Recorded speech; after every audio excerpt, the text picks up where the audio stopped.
I uncovered every secret from the last 30 years. And I have given all the proofs of who was involved with Diddy. I have presented the videotape of Diddy's parties as evidence. Now no one can save Diddy and the other celebs. Jay-Z. Some stories are never written. They're whispered behind closed doors. Private gatherings, invite-only nights, rooms where phones are taken away and questions are never asked. Names that never appear together publicly, yet always exist in the same inner circles. Unspoken relationships, hidden alliances, and stories so disturbing they're never denied, only ignored. For years, the same accusations have followed the same powerful figures, not proven, not erased, just buried under silence. And when 50 Cent started joking about it, posting, hinting, laughing, people didn't ask what he meant. They asked why he was brave enough to say anything at all. This isn't a documentary about guilt. It's about protection, about power, and about everything that happens when the doors are closed. For years, the stories didn't arrive as headlines. They arrived as whispers. Not one voice, not one moment, but the same kind of story told by different people in different years, always ending the same way: silence. There were allegations not shouted, not proven, just passed quietly from one conversation to another. Claims of adult misconduct that never reached a courtroom. Inappropriate behavior stories that surfaced briefly, then disappeared. Accounts of things that allegedly happened behind closed doors, never detailed, never clarified, never addressed. What made them unsettling wasn't the lack of proof, it was the consistency. Different sources, different timelines, same tone. People would say, "I can't talk about it," or "That's not something you question," or worse, "Everyone already knows." And that's where it gets uncomfortable, because when something isn't denied, isn't corrected, and isn't explained, it doesn't go away. It settles. These weren't stories pushed by tabloids chasing clicks. They existed long before social media made rumors loud, back when information moved slowly through managers, assistants, industry friends, and people who suddenly stopped returning calls. Some accounts described behavior that crossed professional boundaries. Others spoke about moments that made people feel uneasy but powerless. No specifics were ever agreed upon, only the feeling that something wasn't right. And every time the conversation got too close to names that mattered, it stopped. What's striking is not that accusations existed. Accusations exist everywhere. What's striking is what didn't happen next. No public explanations, no direct denials, no lawsuits to shut the rumors down, just time. Time has a way of burying stories, especially when the people involved are protected by power, money, and influence. And whenever someone tried to bring these stories back into the light, the response was never outrage, it was discomfort. Interviews would change direction. Questions would be reframed. Entire segments would be edited out, not because the claims were proven false, but because they were inconvenient. Some insiders later described these moments as open secrets, things you were warned not to repeat, not because they were lies, but because repeating them came with consequences. Careers slowed, invitations stopped, access disappeared. No announcement, no explanation, just distance. And that's how these stories survived, not through evidence, but through avoidance. Because in an industry built on image, the most dangerous thing isn't accusation, it's attention. As long as allegations remain vague, they're manageable. As long as stories stay behind closed doors, they can be controlled. And that control is what kept these claims alive, without ever letting them breathe. People who heard them knew better than to ask follow-up questions.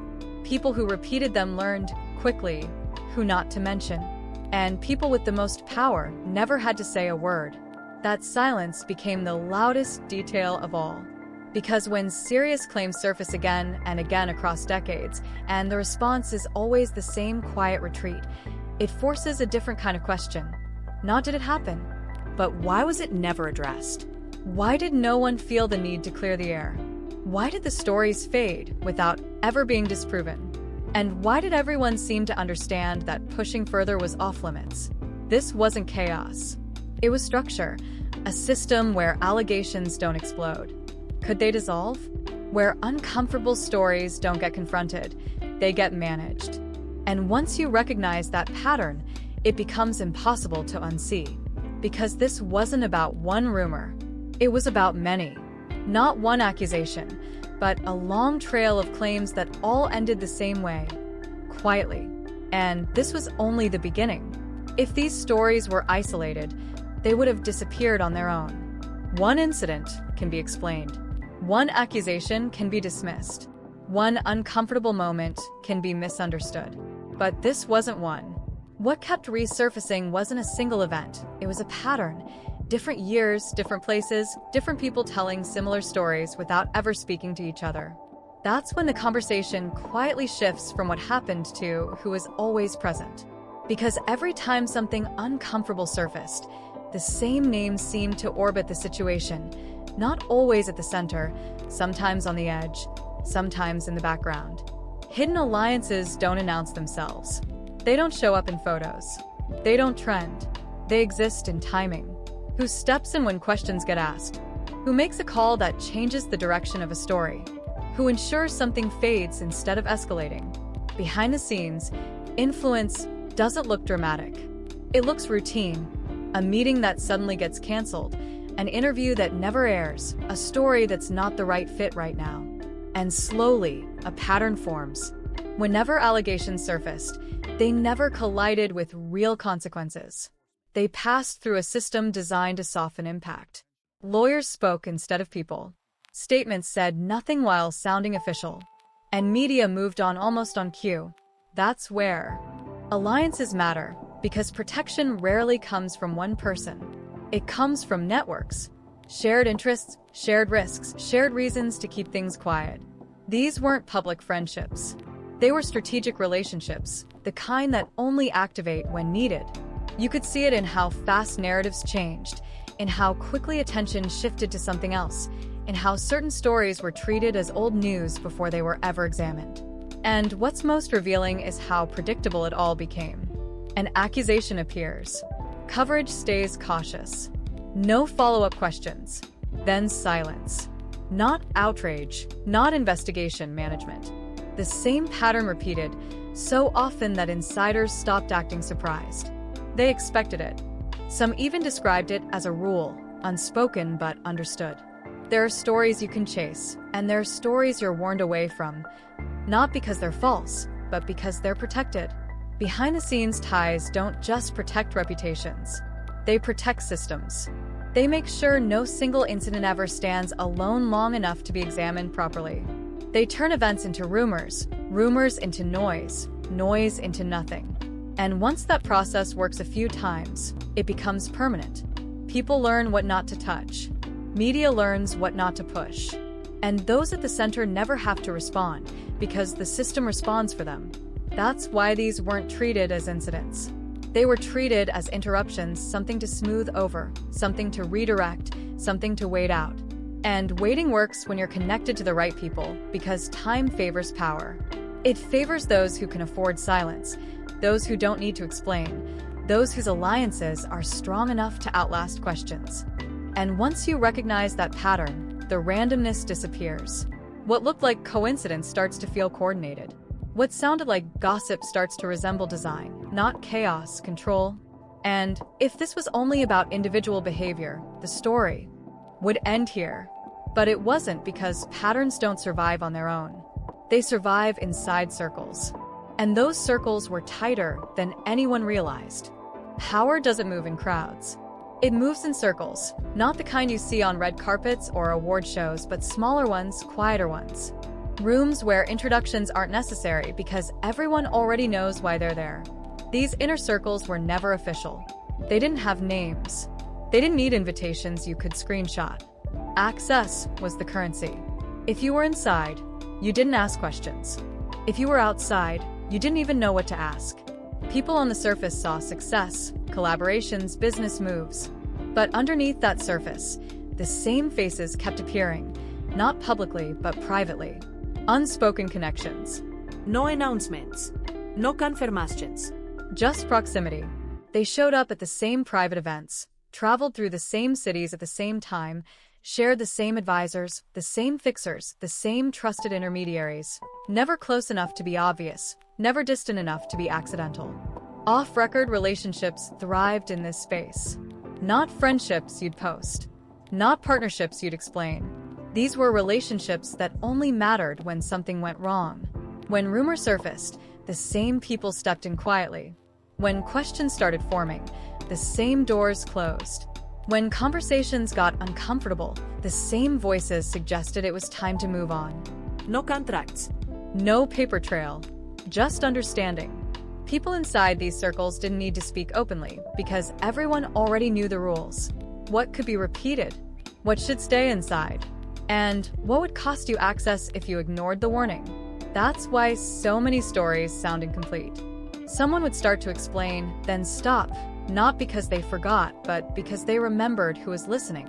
Inner circles don't rely on threats. They rely on dependency, careers, opportunities, protection. When future depends on the same network that controls the conversation, silence becomes survival. And what made these circles even more effective was how invisible they were. From the outside, nothing looked coordinated. Just coincidence. Just industry overlap. But from the inside, everything was deliberate. Who sat where? Who arrived late? Who left early? Who never appeared on guest lists but was always present? These weren't social gatherings. They were environments, spaces where boundaries blurred, where behavior that would never be tolerated publicly became negotiable privately. And once someone crossed into that space, leaving wasn't simple. Because inner circles remember everything. They remember who benefited, who stayed quiet, who looked away. That memory is powerful. It keeps people loyal long after the moment has passed, long after the story has faded. And this is why certain questions never make it far. Not because there are no answers, but because answers exist inside rooms most people will never enter. Rooms where conversations aren't recorded, where nothing is written down, where everything is understood. And as long as those inner circles remain intact, the stories surrounding them don't need to be erased. They just need to stay inside. Some relationships don't end, they just stop being mentioned. No anão se mente, no fallout, no explanation. They exist in a strange space, never confirmed, never denied, as if acknowledging them would create more questions than answers. People noticed who stayed close, who drifted in and out quietly, who was present for years without ever being publicly acknowledged. Unconfirmed associations have a pattern of their own. They don't show up in interviews. They don't get captions. They don't get timelines. Yet somehow, they last longer than most public partnerships. Never acknowledged, bonds aren't built on publicity. They're built on usefulness. Who can be trusted? Who understands the rules? Who knows when to stay silent? From the outside, it looks like coincidence. From the inside, it feels intentional. Privately maintained relationships survive because they don't ask for attention. They don't need validation. They only activate when necessary. When situations become uncomfortable, when rumors start to resurface, when someone needs access or protection, that's when these relationships matter most. What's unsettling isn't that these bonds existed. It's that no one ever felt the need to explain them. In an industry obsessed with image, silence is rarely accidental. Every public relationship comes with a narrative. How they met, why they worked together, why it ended. But these relationships skipped all of that. They existed without context, without labels, without closure. And when people tried to connect the dots, they were told there was nothing to see, not because nothing was there, but because whatever was there wasn't meant to be discussed. Some insiders later described these bonds as understandings, not deals, not friendships, understandings. The kind that don't need to be spoken aloud because everyone involved already knows the boundaries. Who can be mentioned? Who can't? What questions are safe? Which ones aren't? These relationships often span years, sometimes decades. They survive controversies. They survive public distance. They even survive moments where cutting ties would have looked logical. But logic doesn't apply when silence serves a purpose. What's more revealing is how these bonds react under pressure. When accusations surfaced, they didn't collapse, they tightened. Publicly, people stepped back. Privately, the connections remained intact. That contrast told its own story. Because relationships that are truly meaningless don't require careful handling. They fade naturally. These didn't. They were preserved, and the lack of explanation became part of the strategy. No statements meant no contradictions. No confirmation meant no accountability. No denial meant no escalation. Just ambiguity. And ambiguity, when paired with power, becomes protection. People outside these circles kept asking the same question: why won't anyone just explain it? But the people inside already knew the answer. Explaining creates records. Records create responsibility. And these relationships were designed to exist without either. That's why they remain some of the most unsettling parts of the story. Not because we know what they were, but because no one ever felt comfortable telling us what they weren't. And when relationships survive only in silence, the silence itself becomes the explanation. Power doesn't always raise its voice. Sometimes it just leans in. It changes the atmosphere of a room without saying a word. It decides who feels comfortable speaking and who suddenly feels small. That's how imbalance begins, not with force, not with threats, but with influence. In spaces controlled by powerful people, opportunity and authority often sit at the same table. Careers are discussed, doors are opened, futures are implied. And when that happens, boundaries don't disappear, they blur. Connections that were never explained start to matter here. Not because they were romantic, not because they were public, but because they place certain people closer to power than others. When access becomes rare, it becomes valuable. When it becomes valuable, it becomes leverage. That's where discomfort quietly enters the story. People began describing situations where saying no didn't feel simple, not because anyone said they couldn't, but because the cost of refusal felt heavier than the moment itself. Inappropriate power dynamics don't announce themselves. They feel like pressure disguised as opportunity. A meeting that goes longer than expected. A setting that becomes more private than.